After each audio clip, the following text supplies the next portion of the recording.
Bobby says he thinks he'd like to marry into money. He just needs to find a rich girl without class. Becky says, I remember when you were the nicest guy in town, but now you're sinking to the bottom with the rest.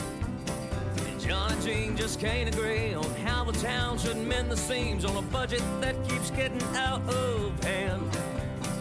Mary stands behind the grill, she nods her head, she knows the drill. The only news she hears is secondhand. Day after day, she thanks God it stays the same. Did you hear? Do you know? Well, I don't know for sure. It's just something that I overheard from Pat and Carolina. Everything you'd ever want to know at the Northway Diner.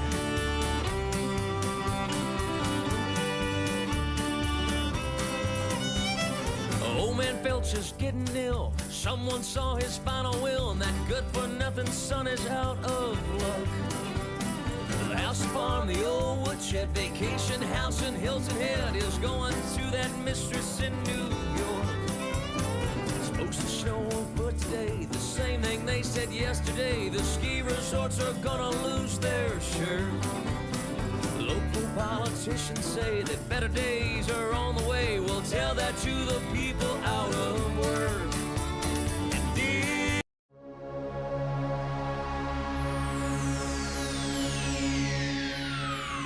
Ladies and gentlemen, may I have your attention, please?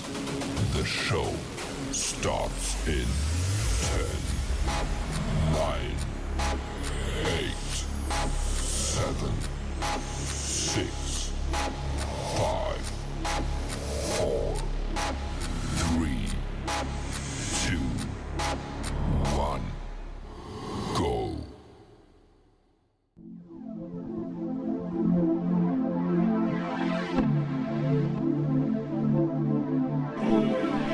Everybody sing! Everybody sing! Send your mama straight up to the stove. Tell that bitch to bring home a Fago. DD214 Network Podcast is for mature audiences only. Any videos, music, or entertainment not originating from DD214 Network is used and covered under Section 107 of the Copyright Act of 1976, also known as fair use. Opinions expressed are our own and do not represent any DoD or U.S. government entities as a whole. This podcast is for entertainment purposes only. Viewer and listener discretion is advised. You are no longer alone now, because we have you.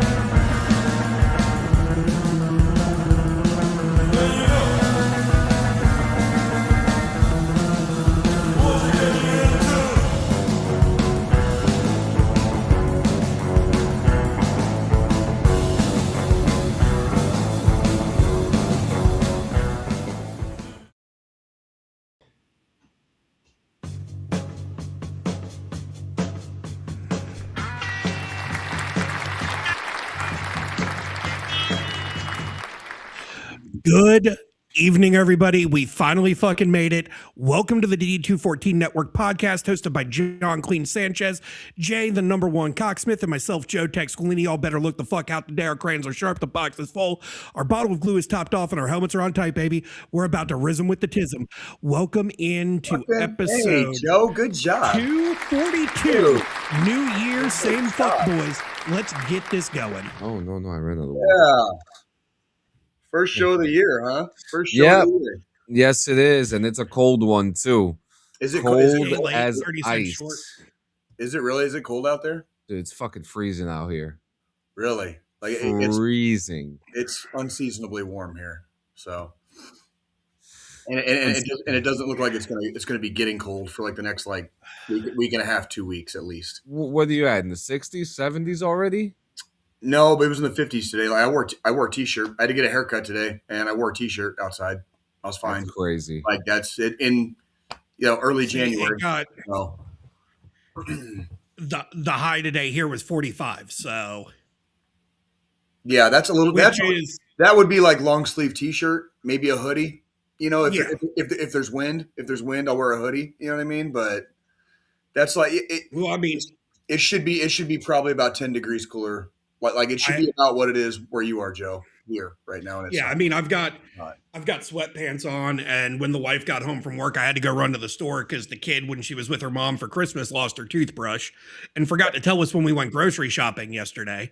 Mm-hmm. So I had to go run back out to the store to go get her a toothbrush, and I was just long sleeve shirt. I changed the shirt after I got home to just a regular tee, but long sleeve fucking ran out there because it's not that fucking cold. Like, I mean, I'm long sleeve shirt and freaking, I can't show it on camera, but I'm wearing fucking Birkenstocks, which are a fucking sandal. Okay, yeah. With fucking socks on. And I ran fucking Walmart real quick, grabbed a toothbrush and fucking rolled out. I was like, I'm not putting like real fucking going out clothes on for this. 45 degrees. It's a little chilly, but it's not overly cold. Again, unless there's wind involved. If it's just 45 and cold, that's mid-40s. It's not mid-40s is like my cutoff, you know? Basically, that's basically what it is. That's like it's like I have the heat on in the house. I have the heat on in the house set to 70. Mm-hmm. The wife gets home. She tries to turn it up to 72. I'm like, we've got the electric fireplace in the fucking living room. Turn that bitch on if you're going to do that, because I've got to go do the podcast. And no, we don't need it at 72. That's actually what I keep my house at, is year round is 72. Like, no lie. Just saying. Like when it's summertime and the AC kicks on, it's AC at 72. And then when the heat kicks on in the wintertime, it's heat 72. See, for me, it's 65 during the summertime. Oh, I don't fuck with all that. I keep it right. And then 70 during the winter. Okay.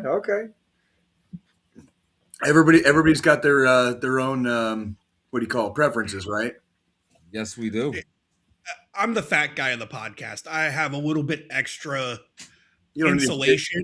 You don't need it to be all warm and shit. So I don't need it to. Yeah, I'm the person where, can you put extra layers on? If the answer is yes, then do so. You don't need to touch the thermostat. Can you take clothes off? If yes, then do so. You don't need to touch the thermostat. It's your house, dude. It's your house, man. The thermostat is like that's a sacred like man thing. You know what I mean? Like you're like you can feel it when somebody like touches the thermostat. Like like there's been days where there's a person that you're one of two people. You're the person that touches the thermostat or the one that watches it get touched. Mm-hmm. Well, there was a day, thank you, 2 or 3 days ago. I had a guy come look. I'm having a guy come getting ready to service, like perform maintenance basically on my heater. He came to look at it, and after he left, we didn't put the bottom part of it on, and that has like a pressure switch which turns the heater on. And it was like, I don't know, maybe like hour and a half after he left, and I felt like the temperature dropped in my house, and I was like, wait a minute, like temperature dropped, and right. I was like, and the heater's not coming on. Like, what the fuck's going on?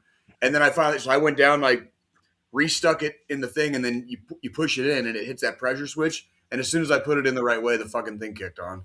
And I was just heard it go click. Yeah.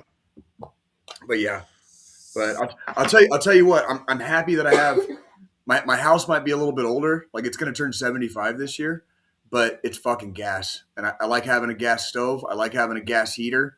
It's really not that bad. It's really like it's nice. Yeah. It's nice. It's the American way.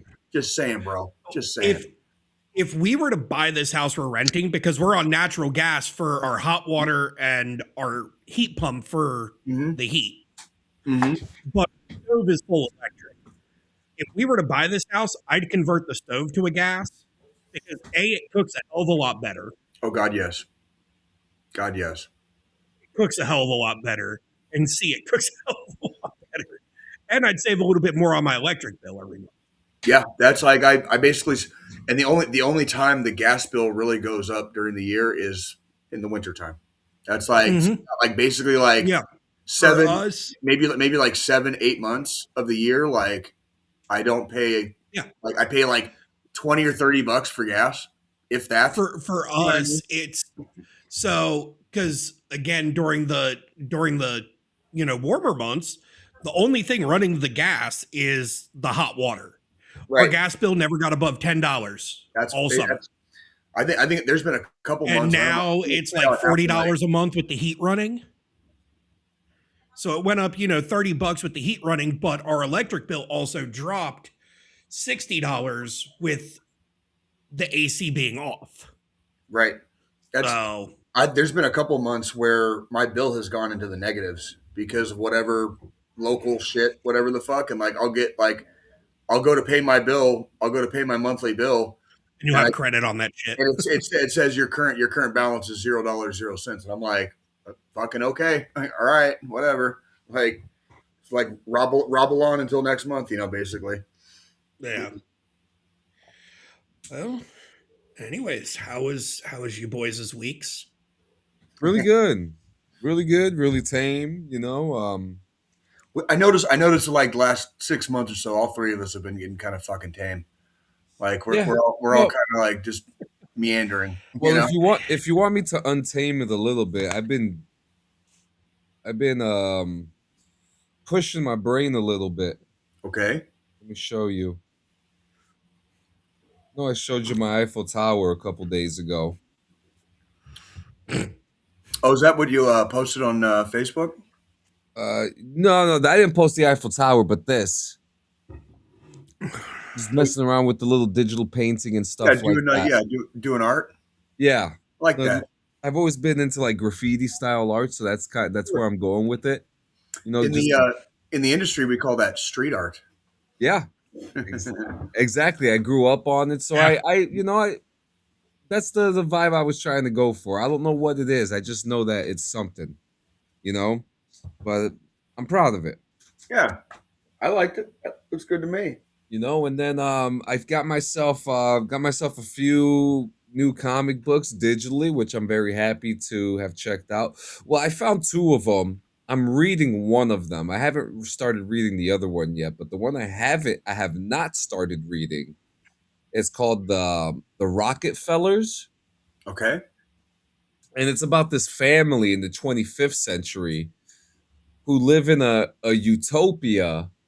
Mm-hmm. And everyone is distant from each other because of technology and stuff. So something happens and they get sent back in time to 2025 to do stuff. So I haven't read that story yet, but I know that's like the synopsis of it. The concept is certainly interesting. Like going from a utopia to like whatever this shit show is right now. Like that would be a fucking a hellscape probably for somebody that comes out of a utopia. Yeah, well, let me blow your mind about the other comic book I'm reading. It's called Undiscovered Country. Mm-hmm. Now, I'm going to get this part out the way because I know there's going to be some jokes about it. But funny enough, it has nothing to do with that. Okay. So it's about the United States, and the United States pretty much shuts itself down from the rest of the world. Okay, like isolates itself? Yeah, so they build these towering walls like the size of skyscrapers around the country due to rising coast levels. And once they build these walls, go ahead, make your jokes. It's okay. I know. But once the walls were built, I just want to know who paid for it. Just want to know who the fuck paid for it. I haven't gotten to that part of the story yet. I'm still figuring out, but for some odd reason, the president looks a lot like Clint Eastwood. I'm just saying.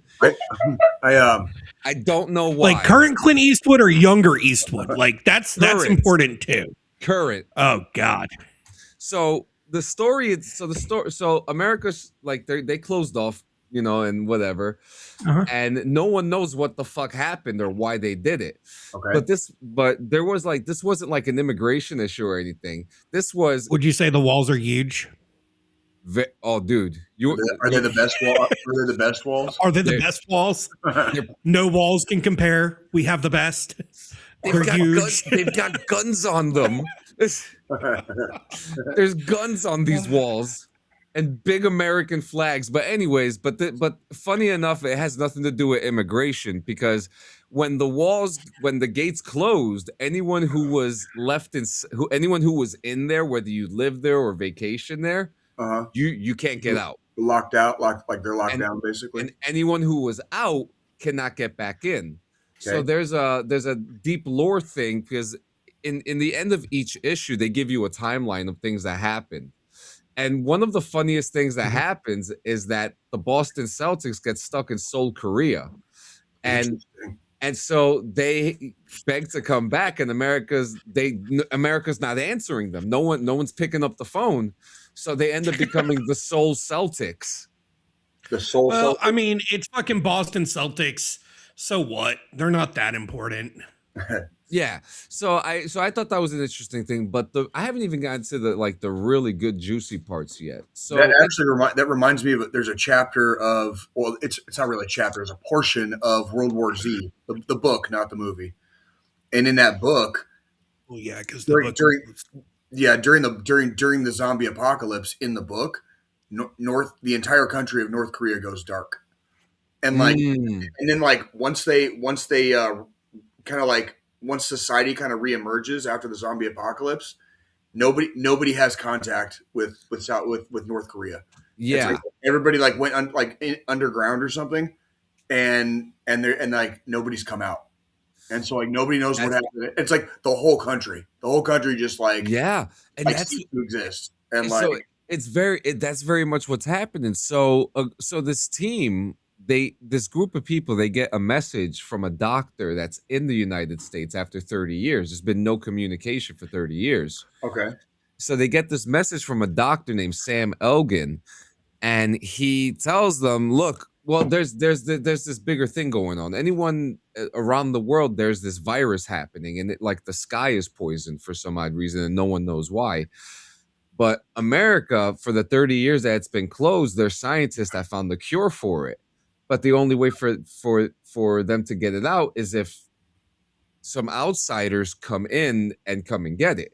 Okay. So it's a team. It's a brother and sister. One's a soldier who got arrested for almost starting World War IV.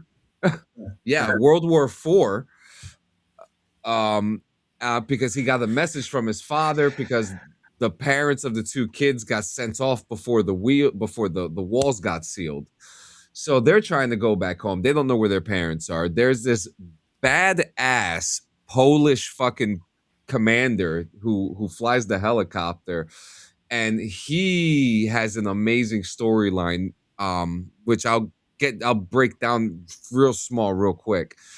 But he's the helicopter pilot, and then there's two diplomats, a Chinese diplomat, and I think the other one is a British diplomat, and they are just constantly going at heads with each other because they're diplomats from two different areas.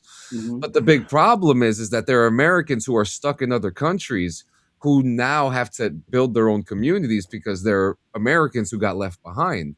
Yeah. So now the rest of the team is a female journalist who has some idea of what's going on.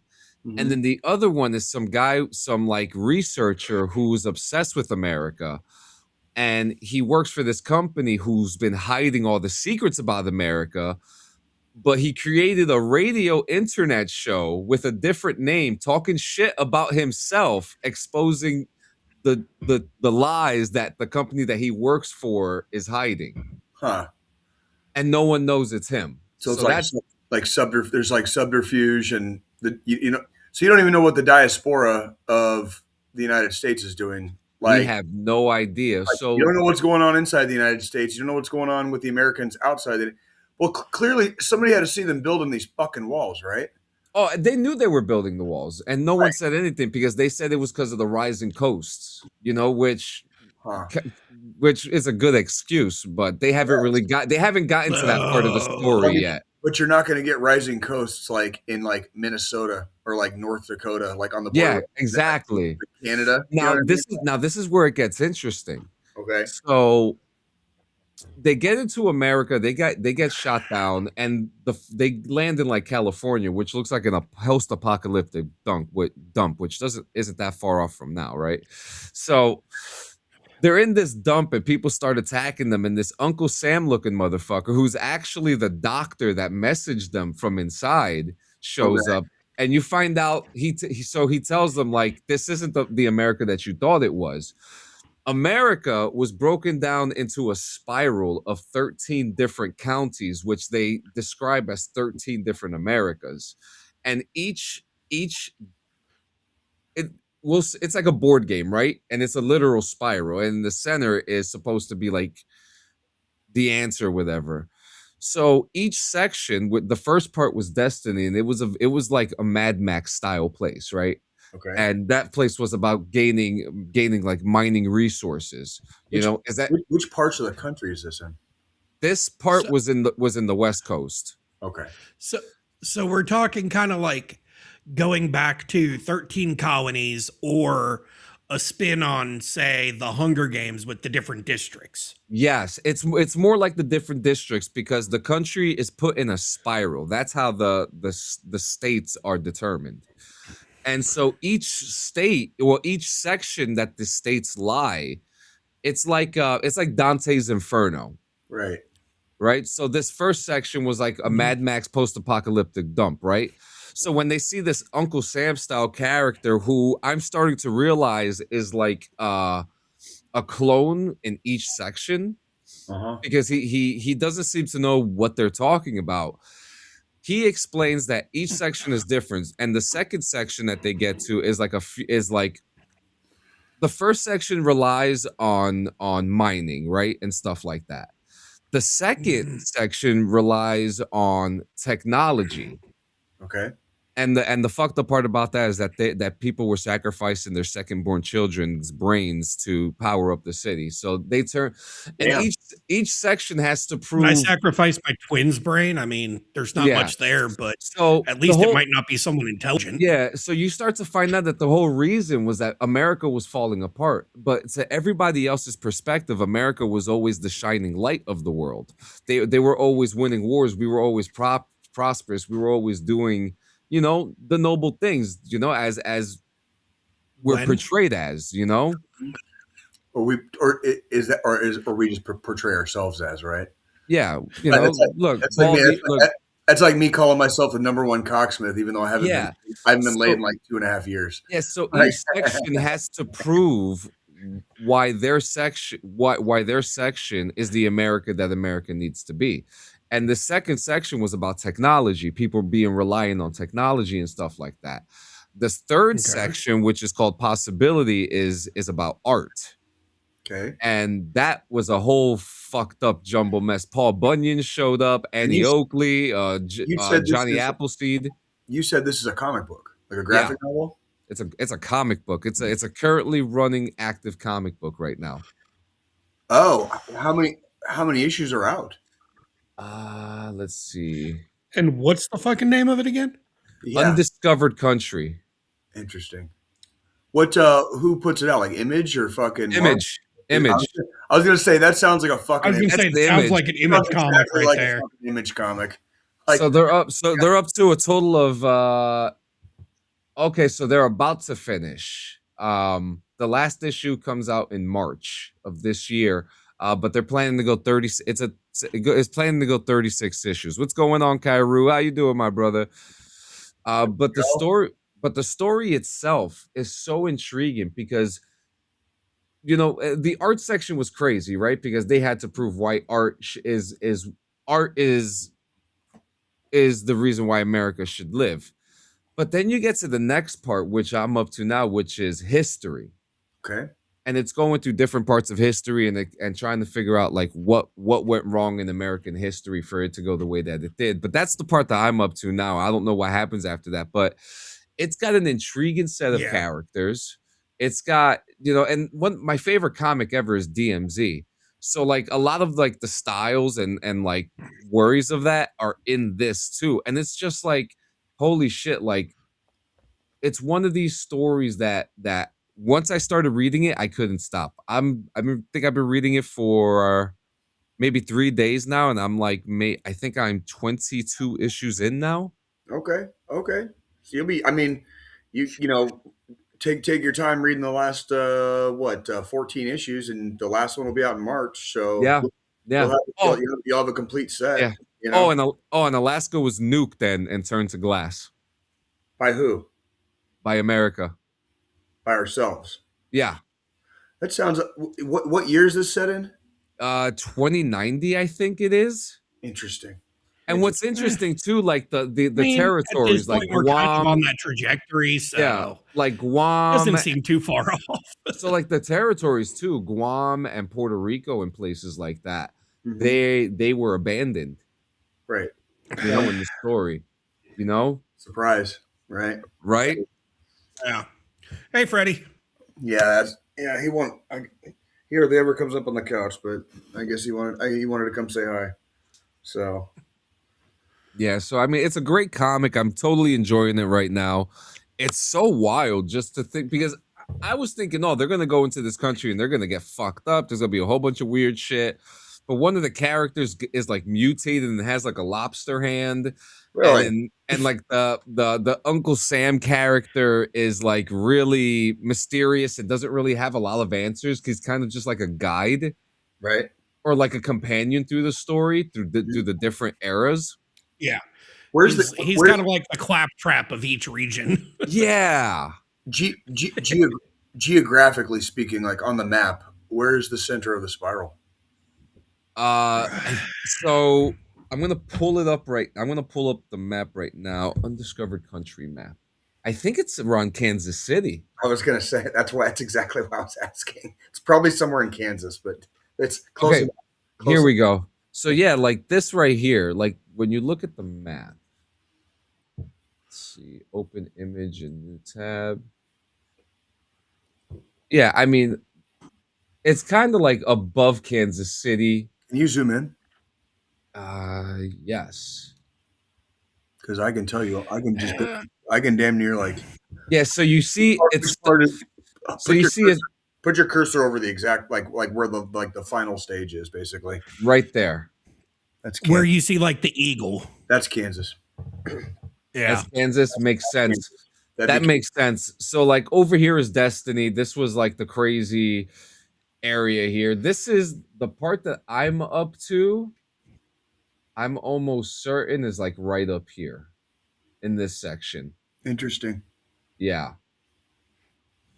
I'm not gonna lie, brother. I'm certainly intrigued. This is it's a fun idea. I don't know about building skyscraper-sized walls around. Do you know how many thousands of miles? Yeah. Do you know how thick? Do you know how thick that wall would have to be a skyscraper? Like how wide you would have to build a wall for it to be skyscraper tall?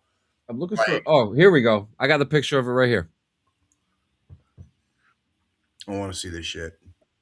So this is the best picture of it in the whole series. Do you see that shit? No. Can you zoom in on that?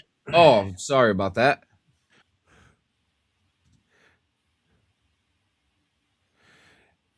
Damn. Because on top of that, they're resting on top of mountains as well. You're or cliff sides and shit. Yeah, you're talking like how many thousands and thousands of tons of material, and like just the building of that, and how many thousands of miles. That's like we always talk shit about. That's like why we had to nuke Alaska. Yeah. And that's the other thing. Each district is walled in too, so that's even more material. More walls, and the walled in sections only happened because the president, who looks a lot like Clint Eastwood, felt like, because, and that was the thing, the people who were left in the country, they got to decide what section of the country that was most intriguing to them, so that they could live out their lives the way that they wanted to.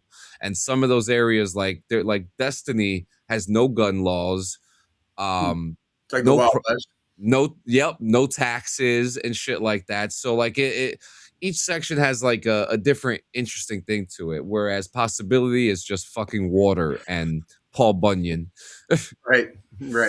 Yeah, that's pretty cool though. It's a really intriguing story. I actually was reading that there is something in production of an adaptation being worked on for a film, but I feel like if you're gonna do a film for this, you're gonna be making at least 6 or 7 of them. Well, and that's That's like, I mean, that's why that's Unless how you go they, like Peter Jackson, Lord of the Rings style, and do like the Yeah. extended cuts where you do 3 and they're like 4.5, 5 hours long. or just make it a fucking TV show. You know what I mean? Like You want to know, and you know what I really like about this story? No woke bullshit. No forced agenda. No like, oh, you have Except to walls. accept walls. Yeah, it's all the walls. You know, it doesn't give you this like the listen- walls that Mexico totally did not pay for. Yeah, it's been a long time since I've read a comic book that didn't say "listen to my politics," and this is that comic. Interesting. You know, Yeah, I've been out of the comics game for a hot ass minute, but I definitely called it that was like an Image comic because that definitely sounded like right up Image's alley. Because you know what I mean? Image is really that one where if you don't want that woke political bullshit, Image, and I would even go as far as saying like Boom Studios, those are the Studios two too. brands I would go to. If I want They just want a good politics story. in my comics, They just want a good story. They don't care about what the story is necessarily about. Is it a good story? yeah, and I mean, look, and I mean, look, if two guys kiss in the story, great, but don't make the whole story about it. I mean, fair. Wait, and that's you kind mean- of like You mean I'm going to be a daddy? I'm just asking, right? Like, that's kind of like what made me start leaning into and discovering, and outside of Marvel and DC and even Vertigo, was when Boom Studios, and this was fucking like 2015, when they got the rights to do a Power Rangers comic series. Yeah. And now with that, like they've created this entire extended universe that even Saban, who owned for the longest time the rights to all the show side of things, he's even brought some of that canon into the later seasons now that it's completely done. And it expanded on the backstories and stories of characters that me as a kid growing up in the 90s grew to love. And it left out all that filler bullshit of politics and shit. Now, we did get some nice crossovers with it because at one point we had Power Rangers versus the Justice League. okay. I can do it. And Power Rangers versus Ninja Turtles. How did speaking of, how did the Power Rangers do against the fucking Justice League? So it started out where they were battling each other, but then they found out they were both fighting for good. God damn it, fucking tropes. And then they stopped fighting each other and then started helping each other take down their own villains and shit. Right. I'm pretty sure Superman. I'm pretty sure Superman could fucking like beat his dick and like single handedly like wipe his ass with like the Power Rangers and the fucking Zords. Oh yeah, like the Megazord. Like while I he's mean, beating his I dick. no fucking doubt. Like one handed because he's beating his dick while he's doing Those were like they were like 6-issue fucking runs that were like just offshoots. yeah. I think I just quickly read through and then fucking No, it's okay. No, it's haven't looked that's- back. That's what I love about DC though. Because DC, unlike Marvel, was always willing to kind of like put like one foot into the freaking like into the hot water because like they didn't care. Yeah. Again, and test and see how it does. as long as like fucking dude, there's a goddamn comic book of Lobo getting into a knife fight with Santa Claus. Okay, like DC allowed that. Okay, back in the 90s, Well, I was a kid when that shit came out. And I'm just gonna throw this out. DC's fucking Santa is a fucking badass in himself. Oh fuck yeah, he was. And fucking Lobo had no problem getting into a knife fight with that motherfucker. Okay, but that was back when I was a kid. That was like you two were probably still in diapers when that shit came out. You know what I mean? Like, I mean, literally. Like, and I've read that issue a million fucking times because my dad had it. It's a great one-off. It really is. And it was one of those. Yeah, it's one of the most memorable fucking one-offs in DC history, in my opinion, because you've got fucking this intergalactic bounty hunter that just doesn't give a fuck going against Santa Claus. Santa. It's fucking Santa. the guy that brings cheer to every kid in the fucking world year after year. And they're fucking duking it out. Like, yeah. And Santa was kind of a badass. Like to his credit, he was kind of a badass in that story. Yeah, but is it David Harbour though? Oh, as Santa. Oh, yeah, he is. Yes, he is. I got to bring this up. Speaking of David Harbour, real quick, because and I'm not going to talk about Stranger Things, but there was an article that came out that said that Stranger Things did not do what one specific Netflix show did right, and the show was about Dark. Okay, Dark is back in the conversation. Like it's back in the conversation. I don't think. Oh, if anybody ever tops Dark, like I would be shocked. Dark is probably. John, I'm talking like we're going back to the beginning. Oh, I agree with you. Television, the beginnings of television, Dark, just as a TV show. That is probably one of the pinnacles of TV as a medium, and art. And it's German TV. And it was German TV. But irrelevant because it's still in the medium. They're still using the TV medium. Yeah, and those people and that show keeps on getting brought up because of the whole kids thing because they did it right. I've never seen a better TV show, and you're talking like Mr. Critical, cynical, fucking jaded asshole right here. I hate fucking everything. Okay, Alexa, like play Dark. Yeah, right. Like I'm telling you, dude. Like that TV show, zero complaints. Zero. Did you ever get to watch 1899 yet by the same people? No, I did not. It was really good, but you actually have to watch that one in Netflix kind of cracked down on borrowing passwords. Yeah. I'm gonna be a really sad panda one of these days when the other fucking asshole streaming services. But Jay, remember, I know a guy. Yeah, I know. I'll let you know. We're talking about that, and guess what's happening tonight? Fucking so obviously Netflix tonight's the 1 year anniversary since WWE Raw came to Netflix, and it has not been good for them. And actually, it's not been good because again, not everybody can view it now unless you pay for Netflix. Right. Love JM. I've not had an issue because obviously having a subscription to Netflix and I watch it every fucking week. But tonight, because last week we had the series finale of Stranger Things, tonight they're doing a crossover with Stranger Things for Raw. Oh, Jesus Christ. Seriously? And it comes on in 4 minutes and like 30 something seconds. You should turn that on in the background just so you can like keep like one eye on it while we're still live.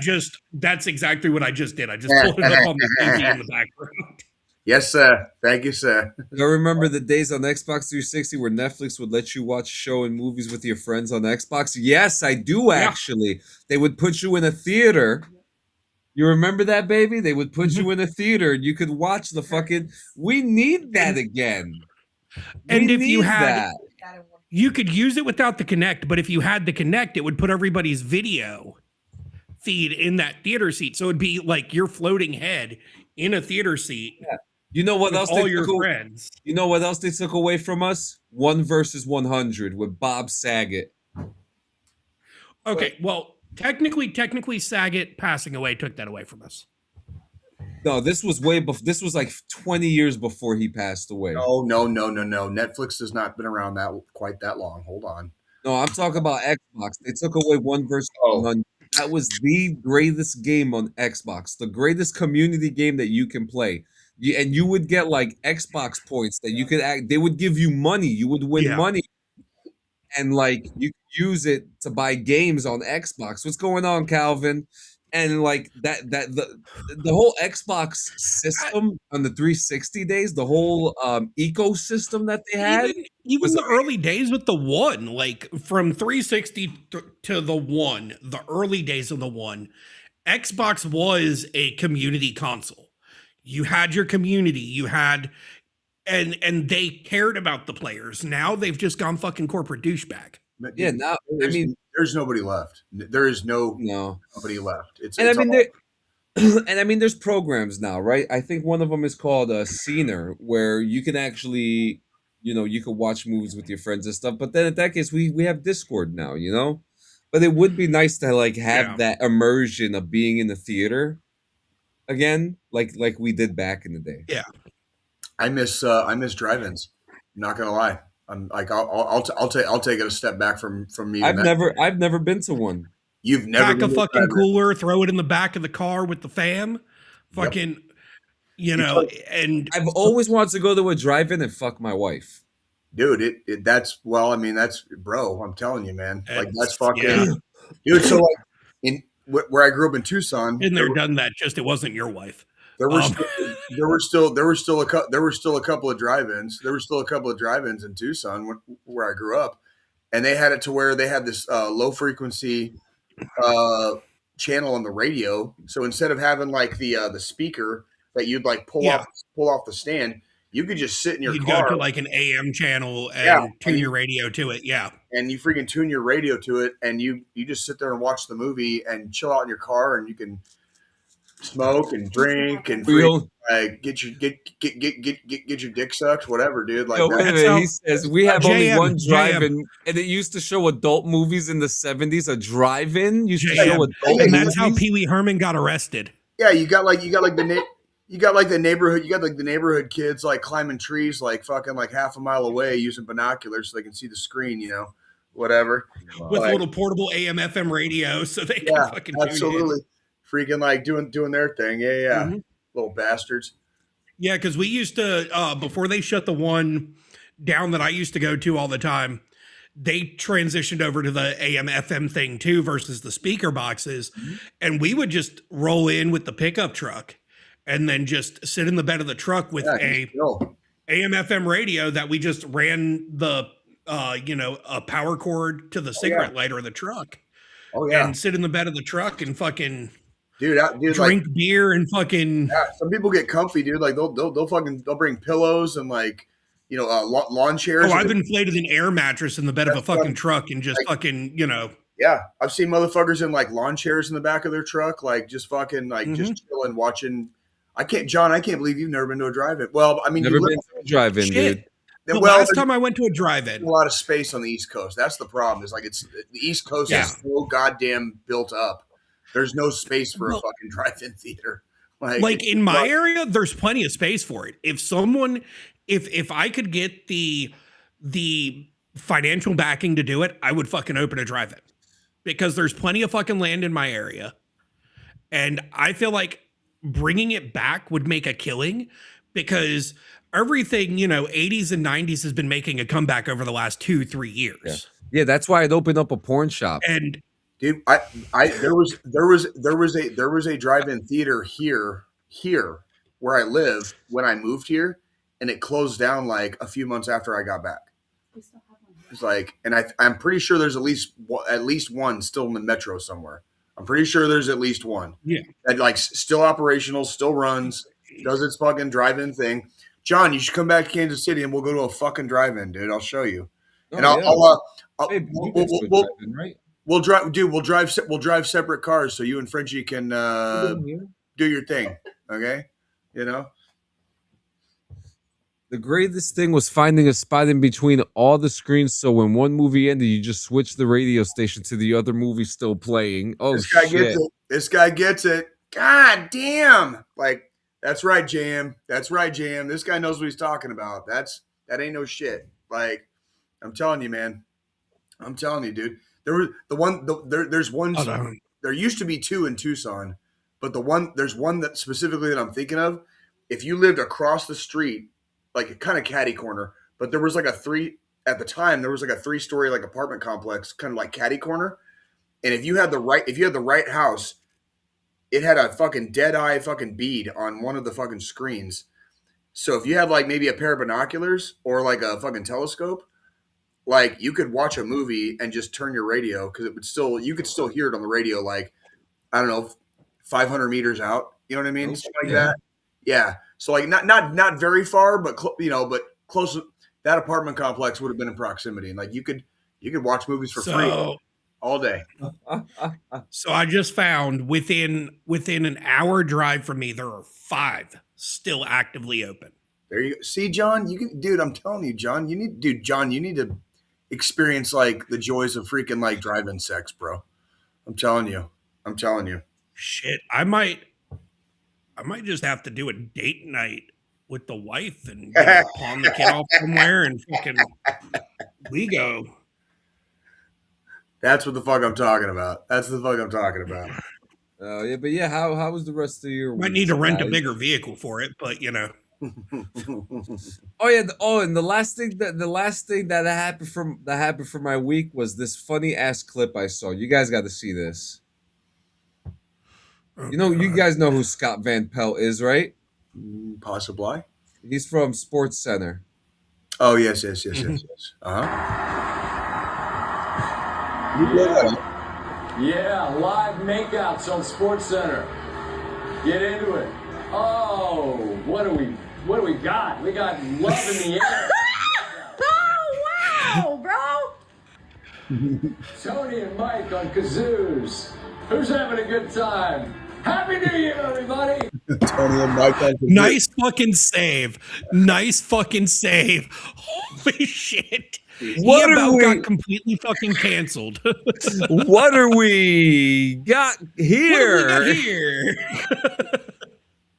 Oh, funny thing, but yeah, it was a good week. Can't wait for the week to go in. Got a lot of stuff going on. I am working. Oh, breaking news! Sega co-founder David Rosen has died at the age of 95. Who's this? The Sega co-founder. Co-founder of Sega. This is breaking news within the last 20 minutes. But yeah, it was a good week. I'm looking forward to the rest of the week. Got a lot of productive things working on. I got a couple videos I'm working on that I'm excited to share, and a new debacle with a scam that I'll be revealing soon. So,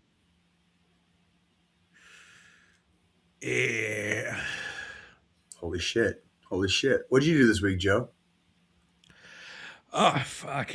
I mean, it was the last week of vacation. Went back to work today.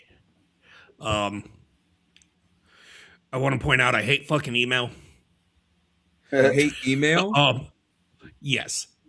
Why? People Got back still to use work it. to fucking like. I got back to work to like 150 fucking emails that I had to sort through. Oh, that's child's play. Fuck that. Like this is why I don't belong in like the office space, like in any regard, like in any fucking regard. I would not make it in an office ever. Yeah, it was like 150 emails. Luckily, I didn't have a lot of fucking direct messages through like our messaging platform or anything. But before today, I mean, shit, last week I showed up twice on fucking morning rips. Did fucking, last Monday and then did the New Year's Eve fucking episode with y'all. That was really fun to say the least. Oh yeah, and dude, we had a packed house too, so we're gonna have turn around fun New Year's Eve, got shit faced. Yeah, I did too. It sounded like the Gaza Strip in my neighborhood again. Oh, and this time it was even better because like in addition to like all the fireworks and like gunshots, like I'm like at this point I'm already laying in bed. Like I was already like I didn't do anything on New Year's Eve. I just kind of like I stayed home. Anyways, it's like 12:02, 12:03. Like everyone's doing like the typical Kansas City. Yeah. And all of a sudden I hear, brah, brah, brah. And I was like, someone in my neighborhood. That's illegal. I was like, somebody in my neighborhood has a fucking modified machine gun. I was like, oh shit. I was like, mama. That was not fireworks, and that was 100% within a mile of my house. 100% within a mile of my house. I was like, that was a fucking machine gun. I was like, God damn, dude. From the dungeon, it's not really the hood. It's kind of like, I'm just kind of like in proximity to it, if you want to call it that. However, it is very common out here for people to fire guns, basically for any reason. So, I do. that's just kind of how they do. JM, you gonna make it, champ? You gonna make it? It's funny because Kelsey's mom is gonna be on a reality TV show called The Traders this week. Is she really? Interesting. Yeah, you're actually reminding me, John. I have to freaking take a bong rip here in a second. But no, JM, real quick to address your question. They're not sure. I don't even know if he's sure.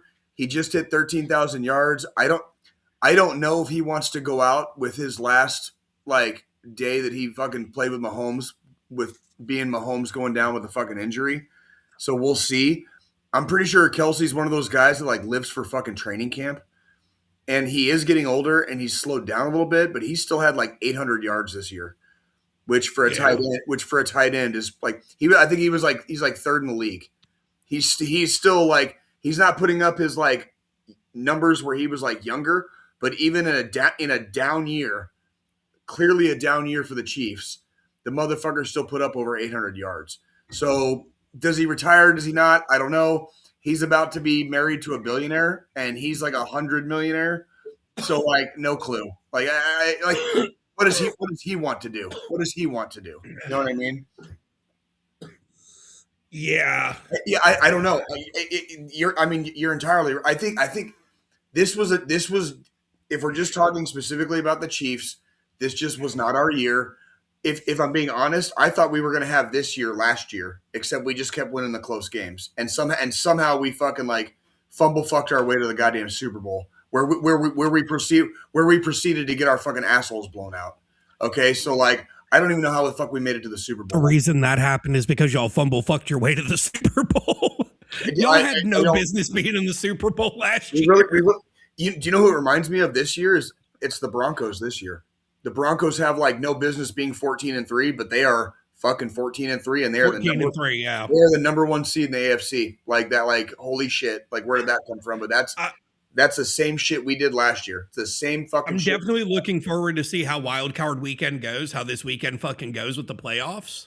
It's gonna be very interesting. Did the Panthers fuck their way to it?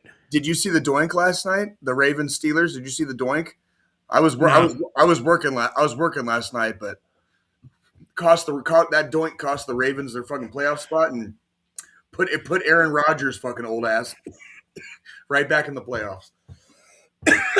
Well, that's like I don't know. That's like fucking the Panthers Falcons game on Saturday was ridiculous. Yep, that game was fucking crazy too. Like that fucking did you?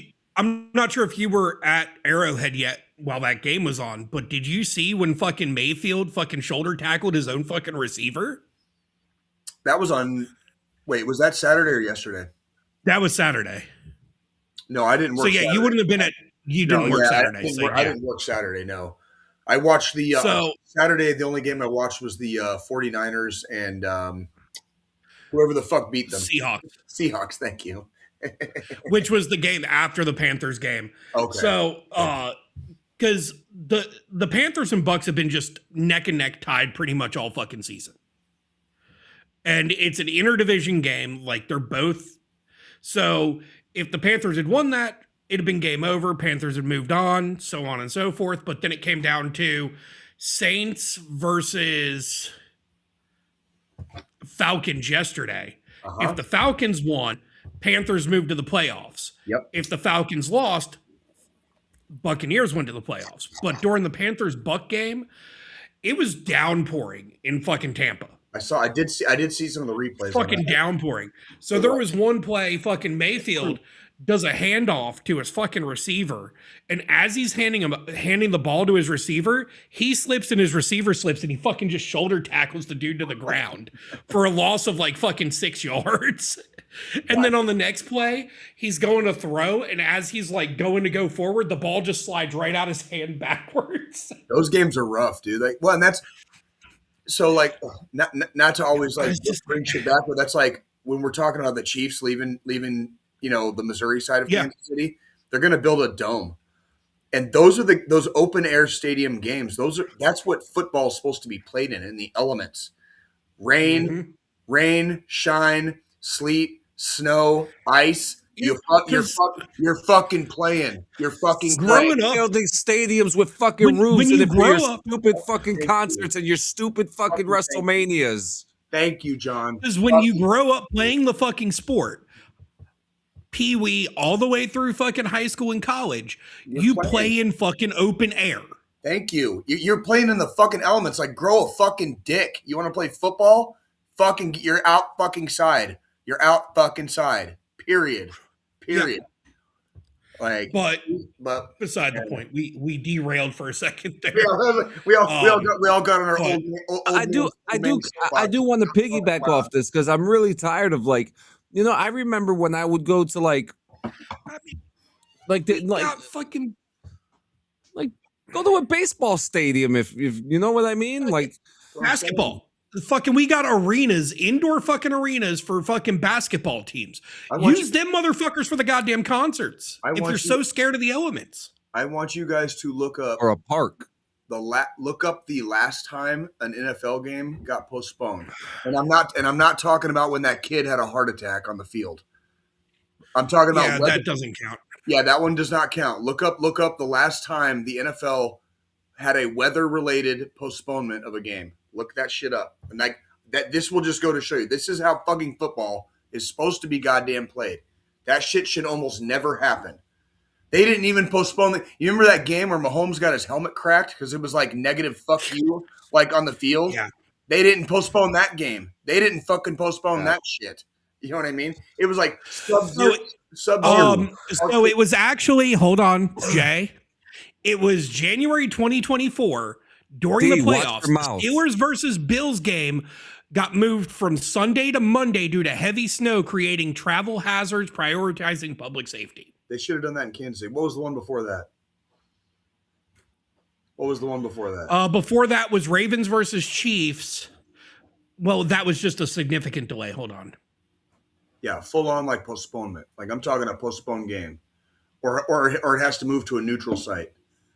Like that's the shit I'm talking about, where it's like fucking. Mm-hmm.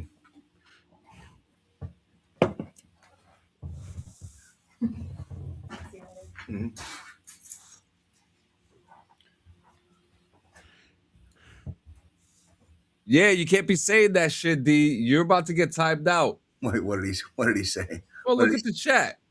I can't look at the chat. I don't know how to do all that. Oh, you don't see it on the left side? No. He put a bad word there that's not supposed to be said. What does it rhyme with bag? Like yeah. Well, it's a little longer than that, but yeah. Yeah, it's the it ends with got. No, it starts with what the British call a cigarette. Yeah. I assumed as much. You can't even say that. You can't even say that in the chat, Deep. Yeah, we had to remove. You know, like I know we all grew up in the 80s and 90s, but we had to remove certain words from our lexicon because it's just times change and we have to change with the times. So But yeah, I'm not seeing any like weather postponements. That's prior to that fucking playoff game in 2024, right? that was the point I was making. Yeah, that was the point I was making. It's almost unheard of. It will happen under extreme circumstances, but it's like good luck. I mean, shit. It takes an act. When y'all had your playoff game against the fucking Bills in 24, it was Dolphins. It was the Dolphins, but yes. Or no, because it was the Bills. It was the same. That was the same year. It was the same year. Like no, it was technically it was 25 because it was when the Bills played the Chiefs. You're right. In the playoffs because it was after Jason retired from the Eagles. You're right. So he was at the game because remember his ass jumped out of the fucking VIP box into the stands with no shirt on because he was drunk as shit. Yes. And his wife standing there like this, like fucking I can't believe I married this fucker. Yeah. What the fuck? Yeah, he did. Yeah. Yeah, he totally did. Oh yeah, that totally happened. He was fucking enjoying retirement that season. Like it was, and it was cold, and it was cold as fuck. It was cold as fuck. Like the Bills, their fans will show up hours before a game and help shovel out their own fucking seats. Dude, they're paying them. They're paying them for like next weekend. They're gonna pay them like they're gonna hand out gloves. They're gonna hand out gloves and shovels, and they're gonna pay them like $20 an hour. That's fucking cool. Yeah. For their fans to just like fucking clear the goddamn stadium before the game. Yeah. Do they get to choose the seat, or is it just them cleaning the seats? I think it's just them like clearing the stadium. Like, because when it snows, the way it snows in Buffalo is not the way it snows like here in Kansas City. They get that lake effect bullshit off the goddamn Great Lakes. Like I've never been through shit like that. Like I don't even have a concept. I don't even have a concept of that much. They could pay me with a tour of the building. Like that's where it's like. Yeah, I mean, I've watched I've watched videos where they've gone out there and they're doing that. Yeah. And we're talking like piles, like 6 20 inches of fucking snow inside the fucking stadium. Yeah. And they got to clear that somehow so that people can fucking be in there, basically. And that's snow that we don't get here in the Midwest normally. So he's so right about that. Buffalo gets that fucking like fucking 12 feet snow and shit. What else yeah. What'd I do? What did you do? Oh, what did I worked yesterday, which one interesting thing, and that's probably about all I got for the week, other than surviving the Gaza Strip on New Year's Eve. One cool thing about my job, I love working the shifts where there's like nobody fucking there. And it's like empty ass fucking stadium. And I've basically got my run of like Arrowhead, basically. You know what I mean? Like, you know, I'm just taking walks and like walking around freaking, I'm walking around fucking Arrowhead, you know, just kind of like burning time, you know, whatever. And sometimes I'll go down into like the lower bowl where you get like right on that, you know, the first row by the football field.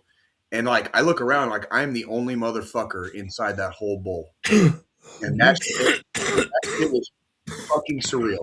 That is fucking surreal. Yeah. Like there's no other way to describe it. It's like you're used to seeing it packed to the gills with fucking Chiefs fans or some event or some fucking concert or whatever. And it's like when you're looking around and like I'm not the only person in the stadium, but when I'm doing my rounds sometimes, like I'm definitely the only motherfucker in that bowl. And it's like that shit's fucking crazy. And I love it. I love it. And then when like they turn the lights out when it gets dark, like a fucking spot where there's usually a couple 100,000 people at a time, and you're just there by yourself. I'm just sitting there, and it's just like crickets are chirping and shit. Yeah, fucking yeah. I got to address fucking D real quick. No, the fuck he's not. All right, I addressed D. We can move on now. Better yet, if he does show back up tonight, D, give me your Venmo. I'll Venmo you $20. He's a physical guy. I don't think he uses digital currency like that. So yeah, fine, guys. I'll Venmo Clean $20. He can fucking figure out how to get you the cash. No, I'm keeping it. But yeah, I really didn't. I've been doing the same thing. Like I mean. If you guys recall, like, you know, we talked a lot about it last week, but the week previous was Christmas and we did all that. So it's like these last couple of weeks, it was definitely, you know, 12 days of Christmas and whatnot. Like I enjoyed myself. I enjoyed the holidays. But yeah, as soon as Christmas was over and going into like towards New Year's, like there wasn't really a lot to report. Like that's kind of just what I did. And that's so, yeah. Yeah. So what else we got? What else we got today? Fucking Maduro got arrested the other day. Oh, fucking hold on. God. Hold on. God damn. What do we think about that?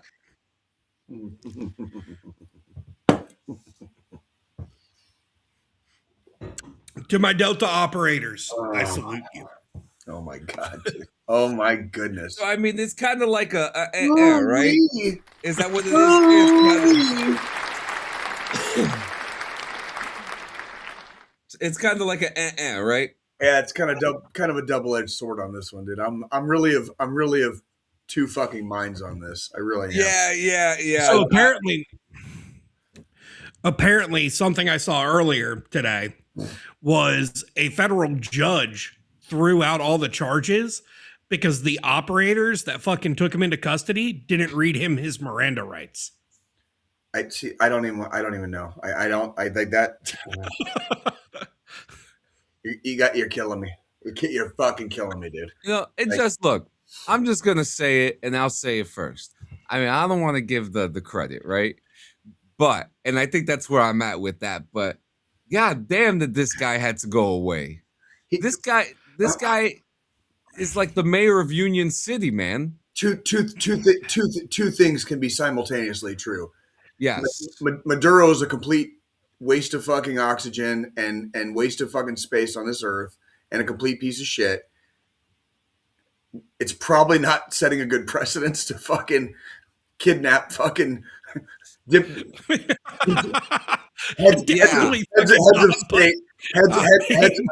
heads of state in the dark of night, you know, regardless of how fucking cool that is. Regardless of how fucking cool that is. I know. I mean, I guess if we're really gonna say it, this is like that whole fuck around, find out mentality. Like, dude, he fuck around. Take down that now metal. He found out. Get rid of that metal on there. Dude, I want you to think about this. Like when I read about that the operation, all I could think about was like, that was the president of a whole ass country. Like, no one on this fucking earth is safe. Like, if somebody wants you bad enough, and if they have enough fucking backing, like, no one on this earth is safe. That's a little spooky. I don't know about everybody else. That spooks me a little bit. Even like Jay being in the infantry, that spooks me. That's some scary ass shit. I don't think it sets the best precedence, but holy fucking, they got out with the, like, I think there's like no casualties, casualties, no fucking like, we went in fucking and got right the fuck back out and the pre-planning for it was incredible too. With the fucking president of the whole ass country. So here's another thing. And this is my random fact. And this one I've been saving. I was going to go with it yesterday. You know, the first civilian organization to ever know when there's about to be a major U.S. military operation? What's that? It's actually two of them. Papa John's and Domino's. Oh, yeah. Yeah. Pizza deliveries to the fucking Pentagon right before we do a major military strike somewhere. Yeah, except this time. Go up. I think this time, though, they were in Mar-a-Lago. I think they were down in Florida when that happened. But if you look, it would be the same. Pizza orders to fucking actually no, because they had a command center in Mar-a-Lago, but the pizza orders to fucking the Pentagon went up. Still went up. It's still the day of. I believe it. I believe it too. It's just to hear about an operation like this happen, right? To go after such a big figure like this. And look, whatever the circumstances is, he wasn't the nicest guy in the world. And the guy who made everything happen is also not the nicest guy in the world. But, you know, there are a lot of things, you know, human rights abuses, economic collapse, humanitarian crises, authoritarian rule, and democratic breakdowns. I mean, there was a lot happening, but the thing that I can't get out of my head is like what Jay said, the operation itself, you know? Yeah. I mean, so like Jay's looking at it from infantry perspective. Yeah, when I read that fucking shit the morning after it happened, when I saw the news the morning after it happened, I'm looking at it from fucking MP brain over here, like law enforcement in the military brain. And I'm like, so, okay, like, holy fuck. I want to give everybody a little bit of perspective. So I was in the infantry. Okay. Imagine the infantry is like the first step. So we do infantry shit, right? The next step up would be something like fucking Ranger Regiment. That'd be like super infantry. Okay. We're talking like if infantry is like high school varsity, fucking Rangers like fucking like college football. Okay. Then you got fucking SF. All right. And they're like NFL. All right. And then you got fucking Delta. And they're like all pro, Hall of Famers, fucking all-stars. Their dicks are as big as fucking. If we're gonna go still actively fucking playing, SF is like the developmental football leagues. Delta's NFL. No, Delta would be like all pro. Like they're the all-stars because that's in essence the same thing. They're getting like Delta is like the best of the best of the best, and that's freaking like that's who snagged this guy. They did it like clearly did like a snatch and grab, and they got him and his fucking wife, and they're alive.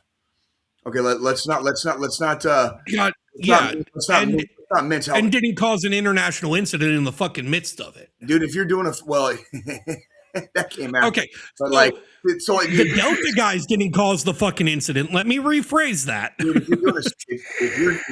if you're doing a legitimate snatch and grab, a lot of things, it's like a football play, but a lot of things have to happen. A lot of things have to happen simultaneously, and everybody has to be on point. If you're doing a snatch and grab, that is a legitimate operation. That's a legitimate fucking like mission to be trained for, right? Like, and they're not easy because shit always happens, and people act like people. And then on top of that, if you're getting shot at, or if you're getting fired on, or if you're taking fire on the way out, there's a million different fucking contingencies for shit like this. And again, just as a reminder, we're talking about the president of a whole ass motherfucking country and his wife getting fucking kidnapped. Not fucking Joe Blow off the fucking street. We're talking about a goddamn fucking president.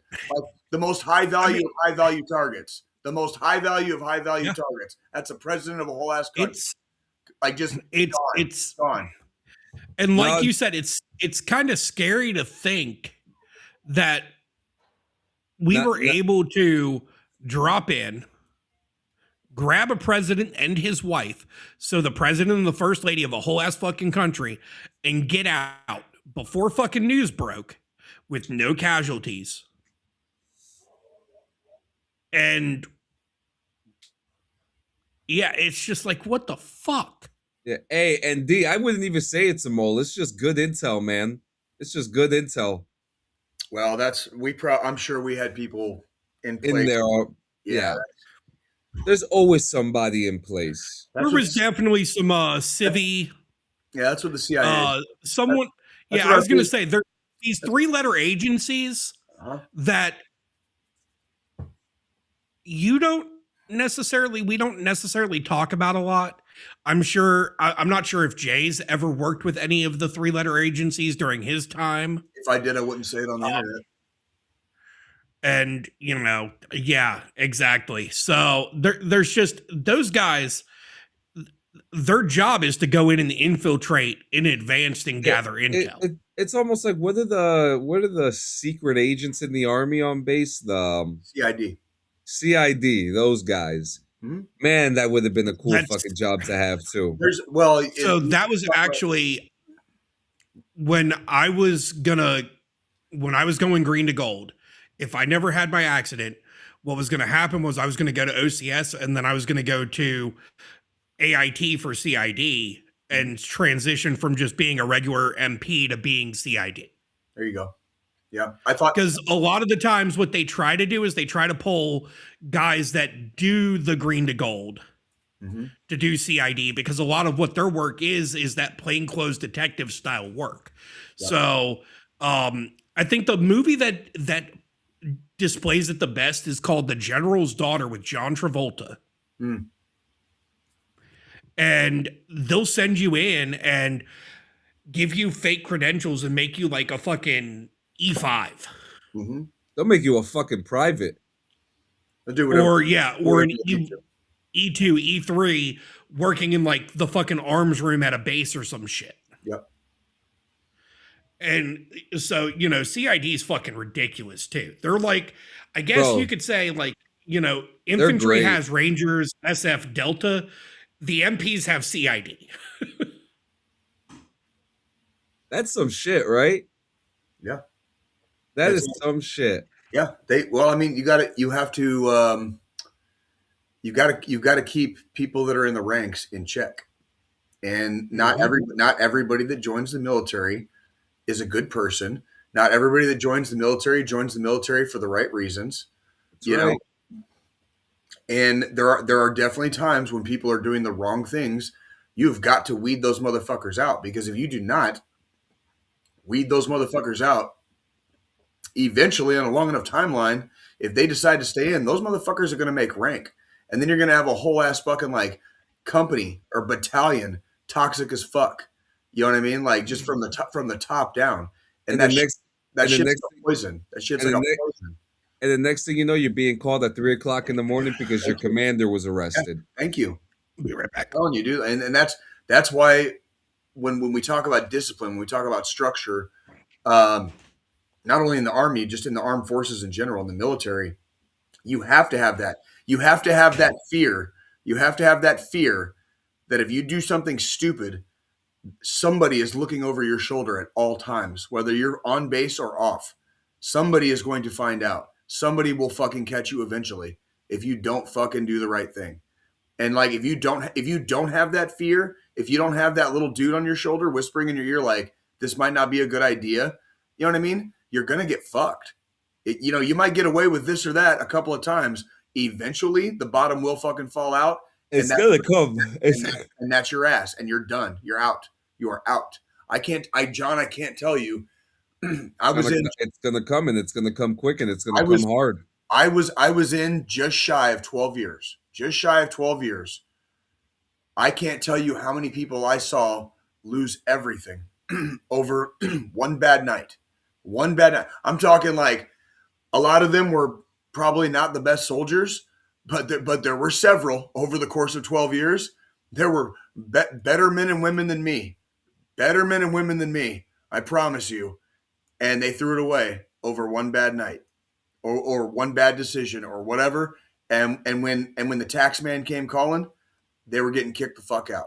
Because if you don't keep it tight, shit'll get toxic real quick. Because I've seen a lot of toxic soldiers. Fuck yeah, dude. Fuck yeah, bro. And you want to know something too? The one soldier I always felt bad for, man. I won't say his name. I always felt bad for him because he was a bad soldier that got put in a serious situation and ended up stabbing a man right on Kelly Hill. Mm-hmm. And that, seeing a good man go down like that, and then seeing like shitty soldiers thrive, it's just weird. I had to do temporary guard duty one night on a dude at Fort Carson. To talk to him, he was the coolest motherfucker in the world, John. Like no lie.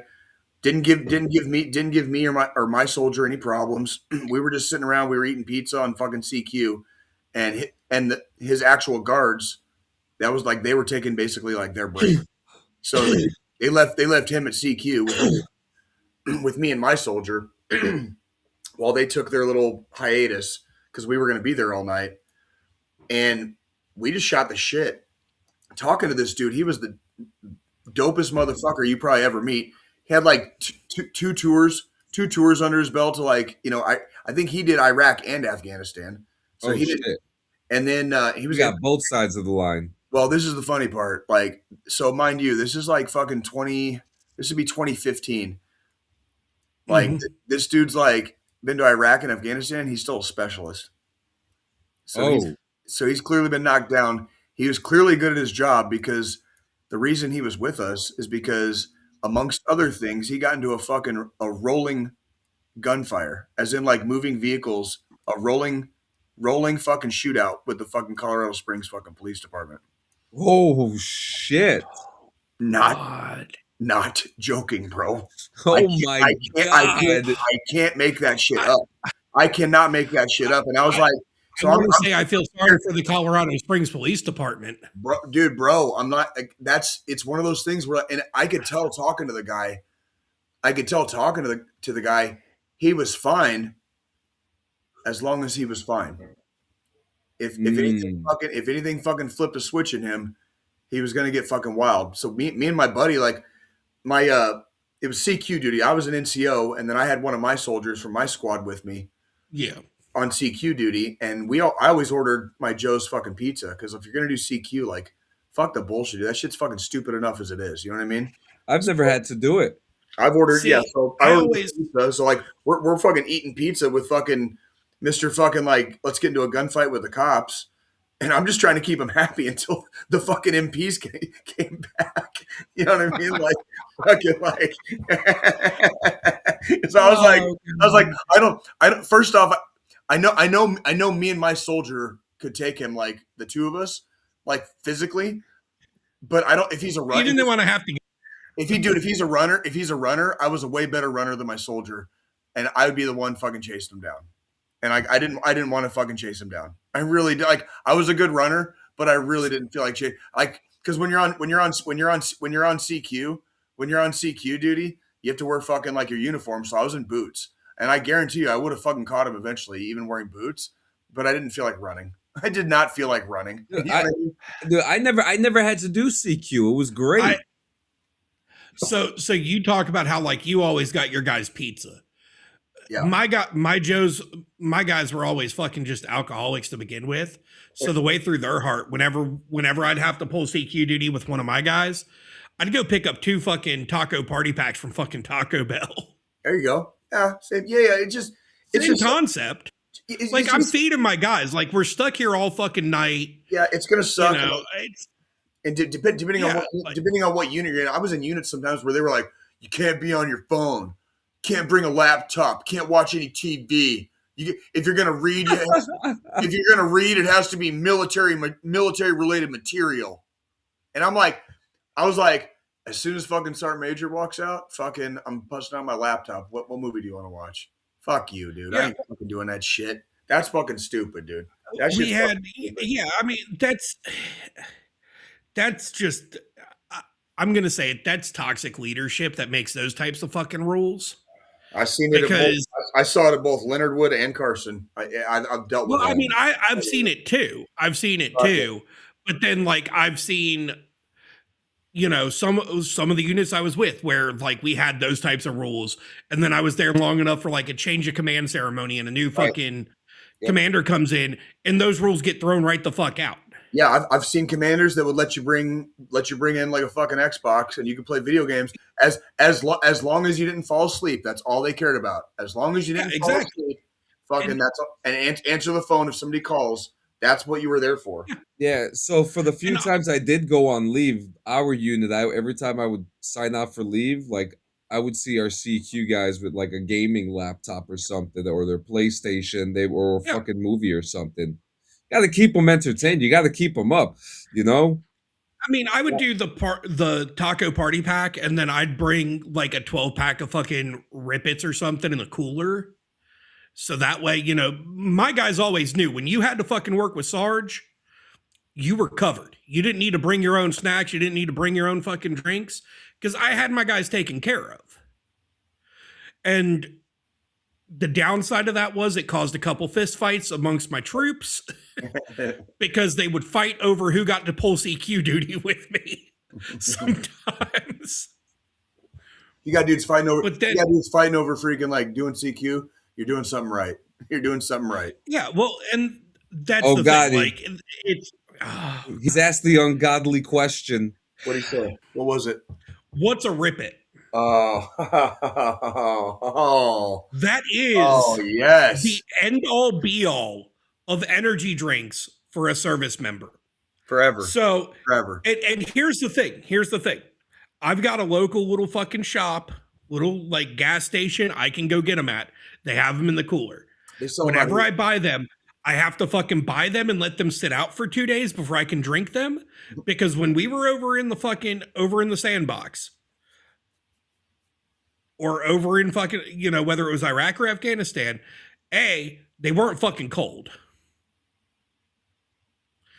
B, we would throw like fucking 6 of those little fucking, they sold them over there. We would get them in like 8-ounce cans. Here you get just a traditional like 16-ounce energy drink can. And we would keep those in our fucking rucksack. And they'd be fucking hot as the devil's anus.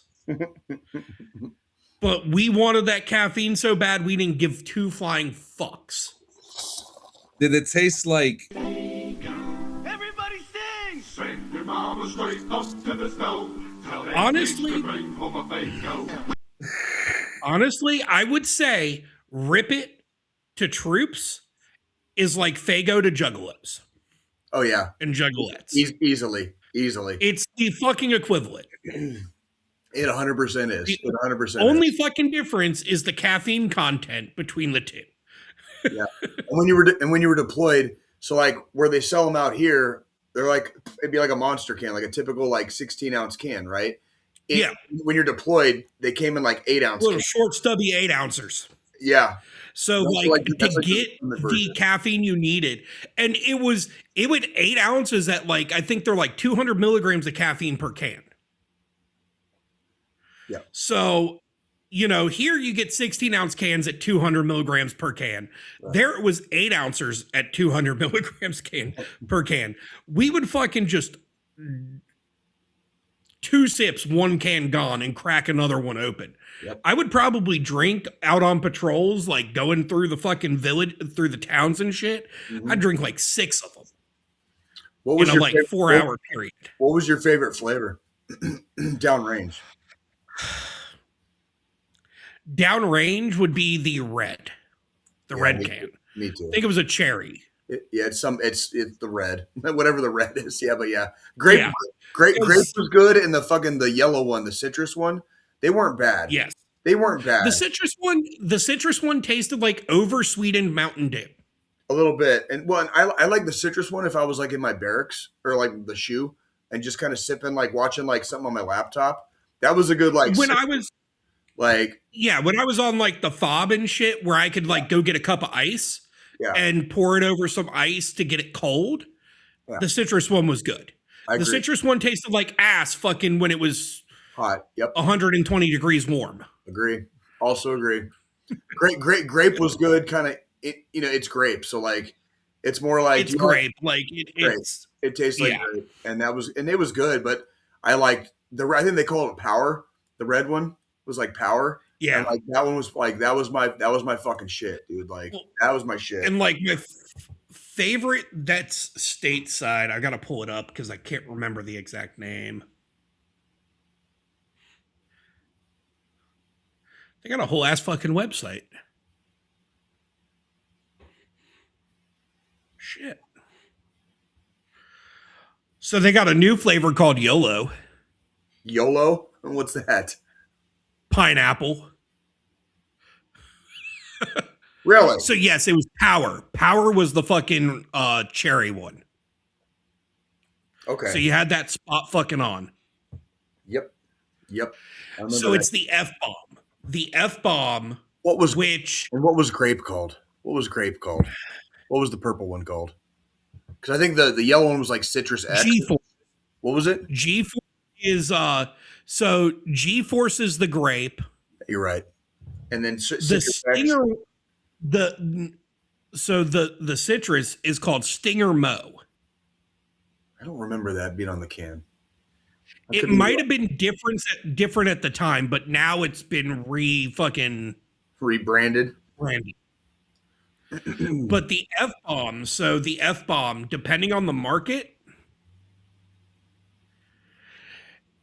it either the can says F-bomb on it or it actually says fuck bomb. Nice. Like there's cans that actually have fuck written on them. And the F-bomb's a fruit punch. Okay. Yeah, Rippets are like that's like the holy grail of like fucking goddamn energy drinks to a service member that's been in the sandbox like overseas. So well, and that's kind of the other interesting thing. Like with energy drinks, a lot of them get fucking trialed on military bases before they make it to civilian market. I remember fucking trying Monster for the first time, and I was in the service. Right. And you couldn't find them in a gas station off post. Yeah, you could only get them in fucking the PX. They hadn't hit yet. Yeah. So I've talked about it on here before. The one that I really like here recently called Echelon, which is a veteran-owned energy drink company banned in Canada because in Canada a caffeinated beverage can't have over 200 milligrams of caffeine. Right. And has 300 milligrams of caffeine per can. Right. Which I thought, which I found abjectly hilarious, by the way. I thought that was fucking funny. That's pussy. Which Echelon's exclusively in stores. It's only sold on military posts. So you can only get it in PX, the Naval Exchange, whatever fucking branch you're in, whatever your fucking post exchange is called.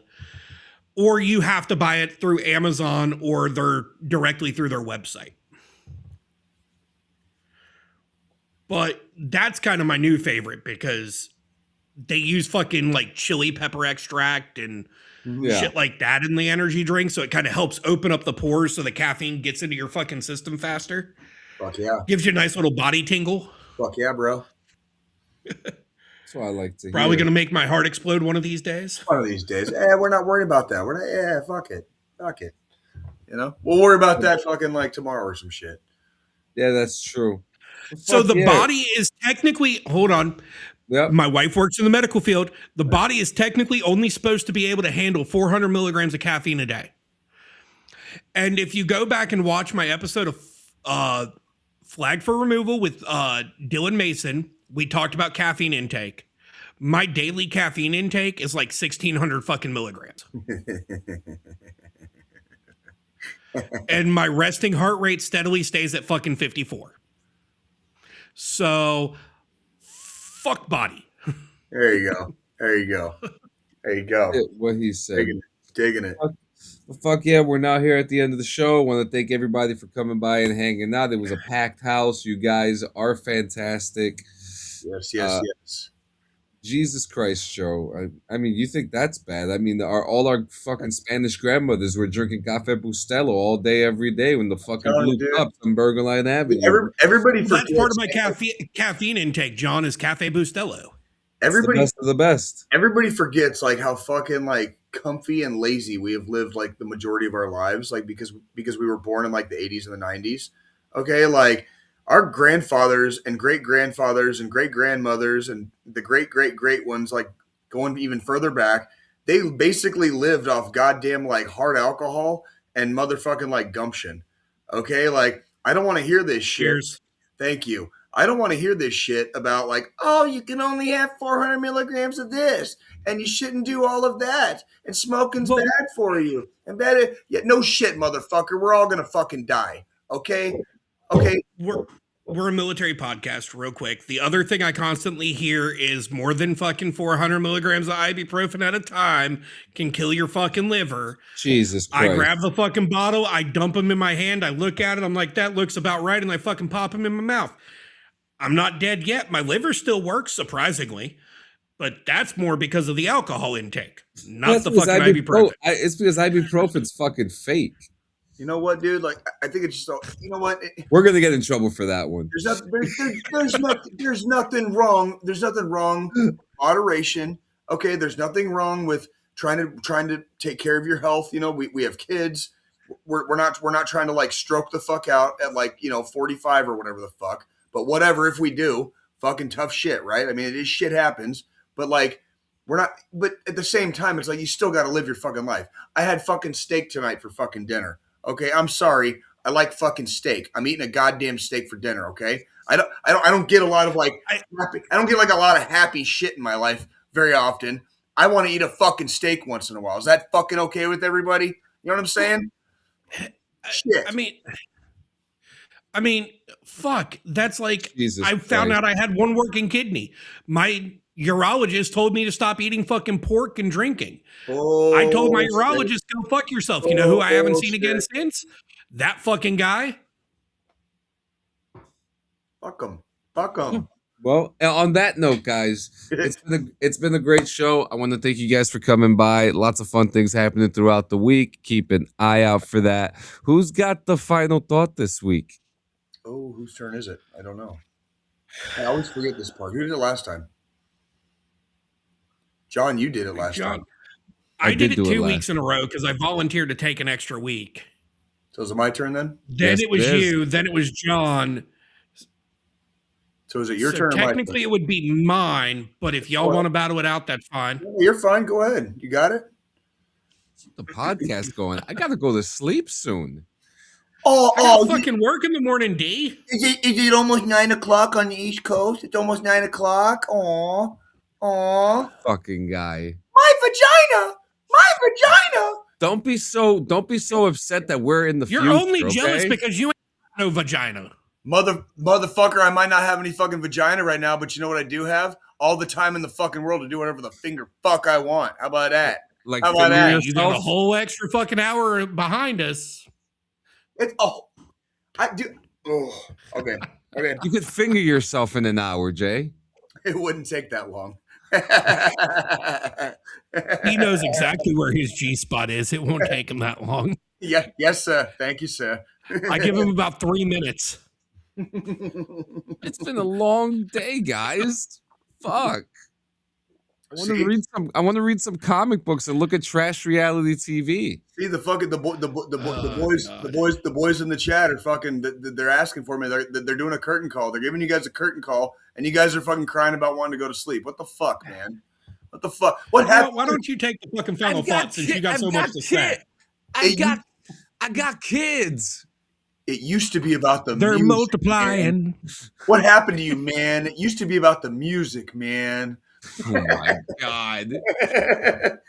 you used to. Now be he's real, really turning it up to 12 right now. It's like, oh no, more cowbell. No. Here, I got you. See, here, I already had it for you. It's like it used to be about more cowbell. Wait a minute. The sponsorship about the music, man. Wait a minute. The sponsorship is over. We're free agents right now. Hang on.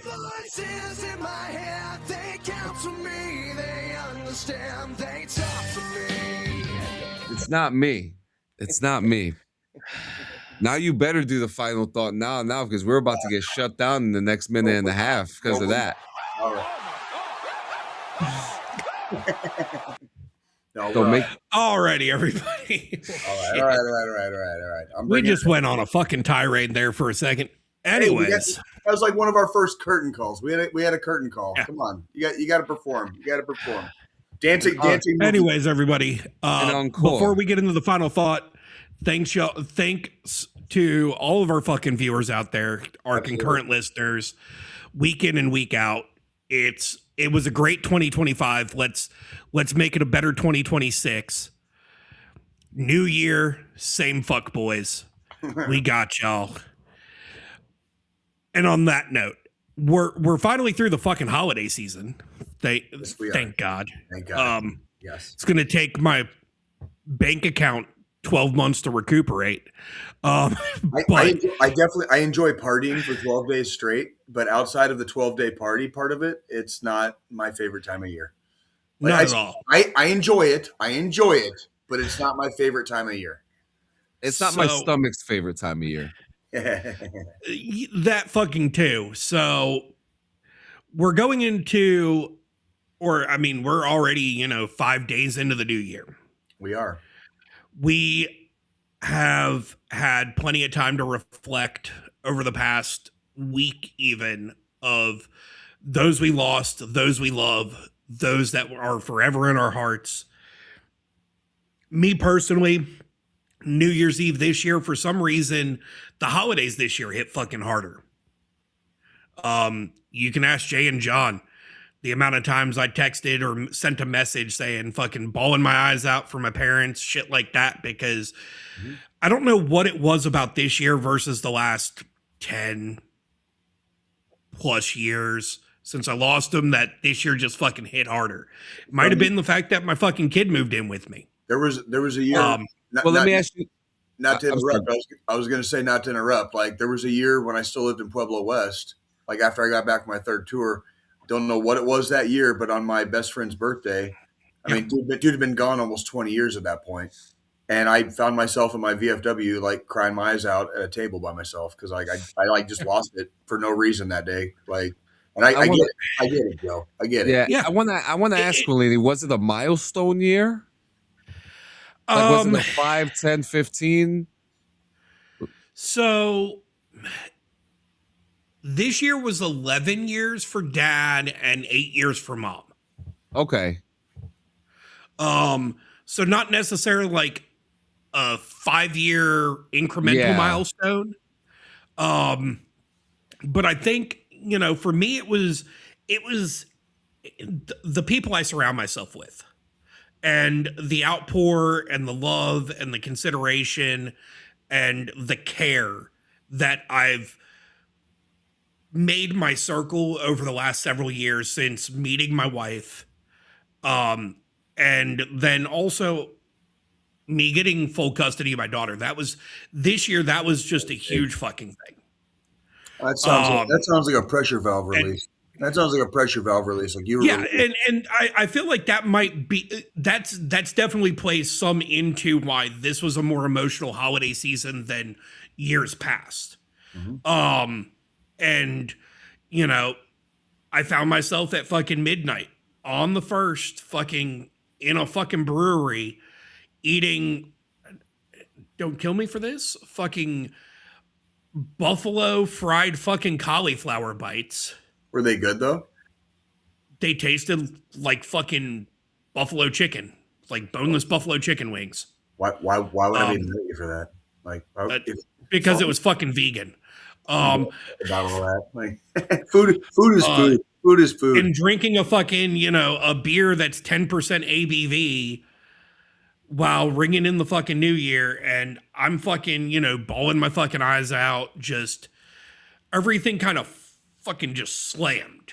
It happens. And my whole point behind this is don't be ashamed to let that happen. We've all lost. We all are hurting in some way, shape, or form. When it comes down to it, however, if you're hurting to that point where you don't have a strong circle, there's resources out there for you. Whether it's reaching out to a friend, a family, an old acquaintance that you used to be really close with, or contacting the National Suicide Hotline via text or call at 988 or dialing 1-800-273-8255. That's 1-800-273-TALK, where they have licensed specialists ready to pick up and listen to you 24/7. They don't even need to, sometimes if you don't need them to talk and you just need to vent, they're there to be an ear. If you need resources because you feel like just talking it out isn't going to be enough, they can provide you with local resources to the area you're in. But I want everybody to remember, every day that you wake up is a blessing and a special day. Never let that day be your last because of your own choices. Reach out for help. Reach out to somebody. Reach out to one of us 3 fucktards. We're here too. We've got your back, just like y'all have our back week in and week out with our episodes, week in and week out with, you know, just showing the love and support to us. And we'll see all of y'all in, what's the fucking time frame since we didn't actually go? We are so actually yeah, it's one so I didn't get a chance to drop the news on you guys yet, but assuming there's no issues with you two, next week is going to be another Monday Night Live. You did ask us. I'm going back to Colorado this weekend, so I'll be back. Instead of like fucking around and doing it from like a rando place, like I'll just get home on Monday. Hey, that just means I get to stay up late Saturday and play video games. So. Oh no! Yeah. Whatever will you do, John? Whatever will you do? Exactly. Instead of having to be in bed at a certain time, I can actually sit up and fucking play video games with my damn self. Yeah, because we're in the East Coast, because we're in the future, and literally, like, you know. I might just actually buy Arc Raiders so me and you can play Arc Raiders together Saturday night, John. I'm saying we'll play some Arc Raiders. As long as you guys don't piss off the president, because like clearly, like nobody is safe. Oh, what's he want? What's he want with the little podcaster like me? I don't know, but if he wants you, you're gonna get got. If he wants you, guys with NVGs will show up in your house in the middle of the fucking night and take you and your wife. Not just you. See them first. And your wife. You guys have a good night. We will see you next Monday. Hooah.